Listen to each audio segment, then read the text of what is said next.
Hello friends! Andito tayo ngayon sa loob ng aking classroom because it's day 1 of our classroom setup or classroom restructuring.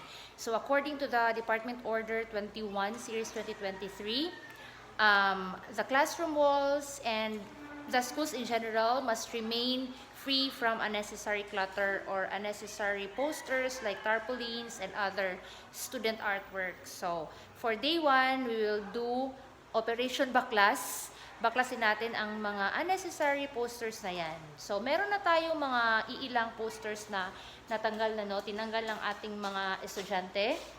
Andito sila ngayon. Kani-kanina lang, tinanggal nila to. Pero meron pa ring mga natitirang nakasabit pa. So, kailangan pa natin silang tanggalin katulad niyan. Okay? Yan ang ating tourism poster or tourism corner. Kailangan nating baklasin yan. Meron ding andun sa entrance area natin. Tatanggalin natin yan. Ano pa ba? Itong board sa likod ko, which is my like learning area or subject area bulletin board. I think tatanggalin din natin yan. I don't know with these two little ones. Hindi ko pa alam. Wala pa akong plan sa room. Ang alam ko lang is magbaklas. Okay? But I have a little project to make. Gagawin kong whiteboard itong board na to. Magdi-DIY lang tayo. Hindi tayo gagastos ng malaki. No? DIY whiteboard only. So, yan ang the current situation of my classroom. Magulo siya. Dahil iniwan siyang magulo. Pagkatapos ng the previous school year. Ayan siya.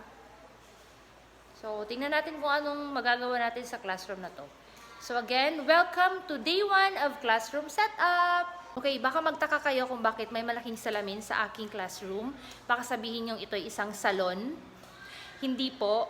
Ito ay supposedly dance room. I am handling grade 7 special program for the arts.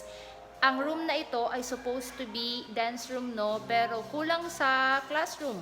So, ginawa natin ang paraan. Ito na ngayon ang classroom / dance room. So, yan. Hindi po ito salon.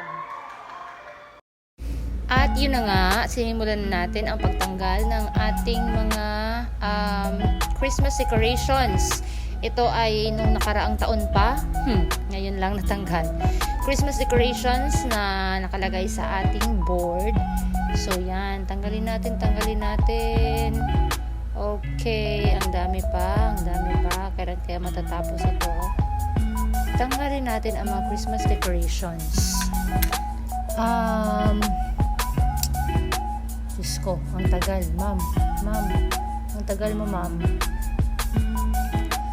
Yan. Marami tayong gagawin dito sa ating classroom pero di natin alam kung anong uunahin natin. Ito na lang muna. Tanggalin muna natin ang ating mga Christmas decorations at yun, may kausap pa si ma'am. Sinong kinakausap mo dyan, ma'am? Okay. Tanggal na ba lahat? Hindi pa. May natitira pa. Kaya baklasin natin ito. Yan, sa kabila. At pumunta naman tayo dun sa mga nakapaskil na mga bio, non-bio. Ano pa ba? Yung mga COVID-19 wastes dyan, ng mga labels. Ayan, tinanggal ni ma'am. Ang pangit na tingnan. At may isa pa. Yun, tanggalin natin. Kahit pangit na siyang tingnan. Tanggalin na. At dito naman tayo dahil hindi na kaya ng powers ni ma'am. Hindi ako si Darna. Kaya humingi ng tulong sa ating Lavidam. Okay. Tatanggalin natin itong ating learning areas bulletin board. Okay, yan. Tanggal na siya. Thank you.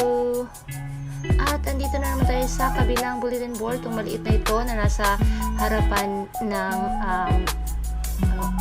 nasa harap ng classroom, no? Tanggalin natin yan. Hindi ko alam kung anong ilalagay ko dyan ulit. Pero we'll see when we get there, okay? At tatapusin ako dun sa loob. Lumabas naman ako dahil may mga basura sa labas. Sinalis ko. At ayan, ginutom na si ma'am. Kumain na ng tinatawag na putong. Sa Bisaya is puto balanghoy. Okay, kain ma'am. Okay. Okay, ayan. Sige ma'am, inom pa ng tubig ma'am dahil baka mabilaukan ka. At yan na po nagtatapos ang ating day 1.